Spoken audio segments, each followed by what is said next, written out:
1989ರ ಪರಿಶಿಷ್ಟ ಜಾತಿ ಮತ್ತು ಪರಿಶಿಷ್ಟ ಪಂಗಡಗಳ ದೌರ್ಜನ್ಯ ತಡೆ ಕಾಯಿದೆಯು ಭಾರತದ ಸಂಸತ್ತಿನಿಂದ ಅಂಗೀಕರಿಸಲ್ಪಟ್ಟ ಪ್ರಮುಖ ಕಾನೂನು.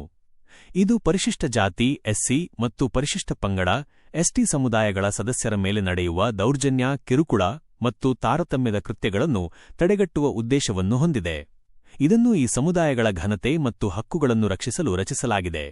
ಕಾಯಿದೆಯ ಪ್ರಮುಖ ಅಂಶಗಳು. ಈ ಕಾಯಿದೆಯ ಕೆಲವು ಮುಖ್ಯ ಅಂಶಗಳು ಇಲ್ಲಿವೆ.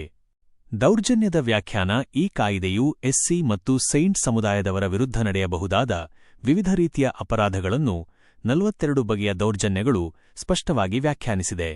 ಇವುಗಳಲ್ಲಿ ಸಾಮಾಜಿಕ ಬಹಿಷ್ಕಾರ, ಆರ್ಥಿಕ ಬಹಿಷ್ಕಾರ, ದೈಹಿಕ ಹಿಂಸೆ, ಲೈಂಗಿಕ ದೌರ್ಜನ್ಯ, ಮಾನಹಾನಿ, ಅವರ ಆಸ್ತಿಯನ್ನು ಬಲವಂತವಾಗಿ ಕಸಿದುಕೊಳ್ಳುವುದು ಅಥವಾ ಇನ್ಯಾವುದೇ ರೀತಿಯ ಕಿರುಕುಳ ಸೇರಿವೆ. ಈ ಕಾಯಿದೆಯ ಪ್ರಕಾರ ಈ ಅಪರಾಧಗಳನ್ನು ಎಸ್ಸಿ-ಎಸ್ಟಿ ಸಮುದಾಯಕ್ಕೆ ಸೇರದ ವ್ಯಕ್ತಿಗಳು ಮಾಡಿದರೆ ಮಾತ್ರ ದೌರ್ಜನ್ಯವೆಂದು ಪರಿಗಣಿಸಲಾಗುತ್ತದೆ. ವಿಶೇಷ ನ್ಯಾಯಾಲಯಗಳು. ಈ ಕಾಯಿದೆಯ ಅಡಿಯಲ್ಲಿ ಬರುವ ಪ್ರಕರಣಗಳ ತ್ವರಿತ ವಿಚಾರಣೆಗಾಗಿ ಪ್ರತಿಯೊಂದು ಜಿಲ್ಲೆಯಲ್ಲಿ ವಿಶೇಷ ನ್ಯಾಯಾಲಯಗಳನ್ನು ಸ್ಥಾಪಿಸುವ ನಿಬಂಧನೆಯಿದೆ. ಈ ವಿಶೇಷ ನ್ಯಾಯಾಲಯಗಳು ಪ್ರಕರಣಗಳನ್ನು ತ್ವರಿತವಾಗಿ ಇತ್ಯರ್ಥಪಡಿಸಲು ಸಹಾಯ ಮಾಡುತ್ತವೆ. ಕಠಿಣ ಶಿಕ್ಷೆಗಳು. ಕಾಯಿದೆಯು ದೌರ್ಜನ್ಯದ ಸ್ವರೂಪಕ್ಕೆ ಅನುಗುಣವಾಗಿ ಕಠಿಣ ಶಿಕ್ಷೆಗಳನ್ನು ವಿಧಿಸುತ್ತದೆ.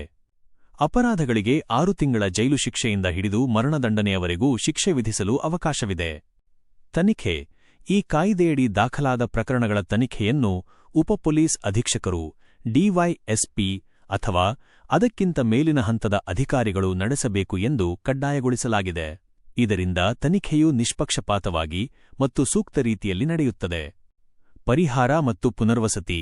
ಈ ಕಾಯಿದೆಯು ದೌರ್ಜನ್ಯಕ್ಕೊಳಗಾದವರಿಗೆ ಅಥವಾ ಅವರ ಕುಟುಂಬದವರಿಗೆ ಹಣಕಾಸಿನ ಪರಿಹಾರ ಮತ್ತು ಪುನರ್ವಸತಿ ಒದಗಿಸಲು ಅವಕಾಶ ನೀಡುತ್ತದೆ. ಪರಿಹಾರದ ಮೊತ್ತವು ಅಪರಾಧದ ಸ್ವರೂಪ ಮತ್ತು ಅದರ ತೀವ್ರತೆಯನ್ನು ಆಧರಿಸಿರುತ್ತದೆ. ಈ ಪರಿಹಾರವನ್ನು ತ್ವರಿತವಾಗಿ ನೀಡಲು ಕಾಯಿದೆಯು ಆದೇಶಿಸುತ್ತದೆ. ಮಂಜೂರಾತಿರಹಿತ ಬಂಧನ.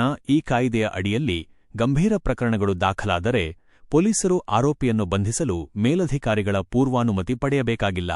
ಅದೇ ರೀತಿ ಎಫ್ಐಆರ್ ದಾಖಲಿಸುವ ಮೊದಲು ಪೂರ್ವಭಾವಿ ತನಿಖೆಯೂ ಅಗತ್ಯವಿಲ್ಲ. ಇದು ತಕ್ಷಣದ ಕ್ರಮ ತೆಗೆದುಕೊಳ್ಳಲು ಸಹಕಾರಿ. 2018ರ ತಿದ್ದುಪಡಿ. 2018ರಲ್ಲಿ ಸುಪ್ರೀಂ ಕೋರ್ಟ್ನ ಒಂದು ತೀರ್ಪಿನ ನಂತರ ಈ ಕಾಯಿದೆಯ ಕೆಲವು ಅಂಶಗಳನ್ನು ದುರ್ಬಲಗೊಳಿಸಲಾಗಿದೆ ಎಂದು ವ್ಯಾಪಕ ಪ್ರತಿಭಟನೆಗಳು ನಡೆದವು. ಈ ಹಿನ್ನೆಲೆಯಲ್ಲಿ ಕೇಂದ್ರ ಸರ್ಕಾರವು 2018ರಲ್ಲಿ ಕಾಯಿದೆಗೆ ತಿದ್ದುಪಡಿಯನ್ನು ತಂದಿತು.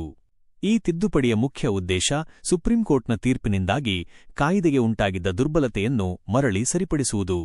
ಈ ತಿದ್ದುಪಡಿಯ ಪ್ರಮುಖ ಅಂಶಗಳು ಹೀಗಿವೆ. ನಿರೀಕ್ಷಣಾ ಜಾಮೀನು ಇಲ್ಲ.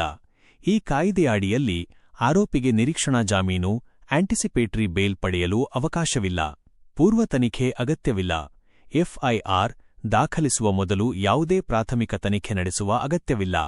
ಬಂಧನಕ್ಕೆ ಅನುಮತಿ ಅಗತ್ಯವಿಲ್ಲ. ಆರೋಪಿಯನ್ನು ಬಂಧಿಸಲು ಯಾವುದೇ ಮೇಲಧಿಕಾರಿಗಳ ಅನುಮತಿ ಪಡೆಯುವ ಅಗತ್ಯವಿಲ್ಲ.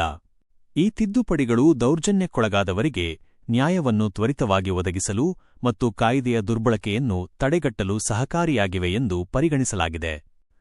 ಒಟ್ಟಾರೆಯಾಗಿ 1989ರ ಪರಿಶಿಷ್ಟ ಜಾತಿ ಮತ್ತು ಪರಿಶಿಷ್ಟ ಪಂಗಡಗಳ ದೌರ್ಜನ್ಯ ತಡೆ ಕಾಯಿದೆಯು ಭಾರತದಲ್ಲಿ ಸಾಮಾಜಿಕ ಸಮಾನತೆಯನ್ನು ಸ್ಥಾಪಿಸುವ ಮತ್ತು ದಲಿತ ಹಾಗೂ ಆದಿವಾಸಿ ಸಮುದಾಯಗಳ ಮೇಲೆ ನಡೆಯುವ ದೌರ್ಜನ್ಯಗಳನ್ನು ತಡೆಯುವ ಒಂದು ಪ್ರಬಲ ಕಾನೂನು ಸಾಧನವಾಗಿದೆ.